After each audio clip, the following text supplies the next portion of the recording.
આજે આપણે નીકળી ગયા હતા આઈપીએલ રમવા, તો જરાક જોતા જાઓ. રવિવારની સવારમાં આપણે મિની બ્લોગ ચાલુ કર્યું. કેટલા દિવસે આપણે મિની બ્લોગ નતા, કારણ કે આપણે મોટા બ્લોગ બનાવી છે યુટ્યુબમાં, તો જરાક ન્યાય જોતા હોય. સવારમાં વાતાવરણ એવું થઈ ગયું હતું જાણે કે વરસાદ આવવાનો હોય. થોડી વાર થઈ તો ભાઈનો ફોન આવે કે બહાર આઈપીએલ ચાલુ કરી છે, રમવા મેં કીધું 5 મિનિટમાં પહોંચી. આપણે નીકળી ગયા આઈપીએલ રમવા, કારણ કે આપણે આઈપીએલ ના મેન વિરાટ કોહલી જેમ આપણે મૂછ દાઢી સેટ કરીને અને બહાર ગયો તો આપણે વિરાટ કોહલી વિનાની આપણે મેચ ચાલુ કરી દીધી. પછી હું તો આપણે ચડી ગયા રમવા.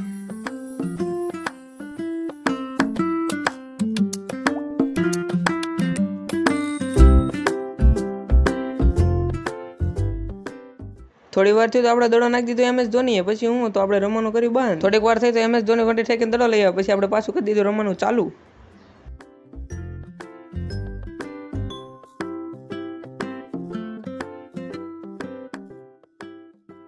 બહુ રમીને થાકી ગયા એટલે કોલ્ડ ડ્રિંક પીવાનો બ્રેક પાડી દીધો. આપણે આવા દઉં પકડતા ને.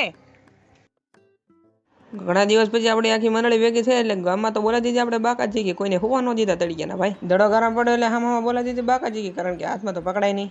ઘરે આવીને પણ મસ્ત મજાનું ખાઈ પી લીધું. પછી આપણે બહાર ઉભા રહી ગયા, કારણ કે આપણો ભાઈબંધ આવે આપણે માઇક દે તો ગૌ માતા આવી ગઈ. ગૌ માતાના મસ્ત મજાના દર્શન કરી લીધા. ભાઈબંધ કામમાં હતા એટલે પછી ન આવે તો કાંઈ વાંધો નહીં, રાતે લઈ આવશું. પછી આપણે ઘરે આવીને મસ્ત મજાની એડિટિંગ કમ્પ્લીટ કરી નાખીને મળ્યું એકબીજા મિની બ્લોગમાં. ત્યાં હતું બાય બાય, ફોલો કરતા જજો. બાય બાય મિત્રો.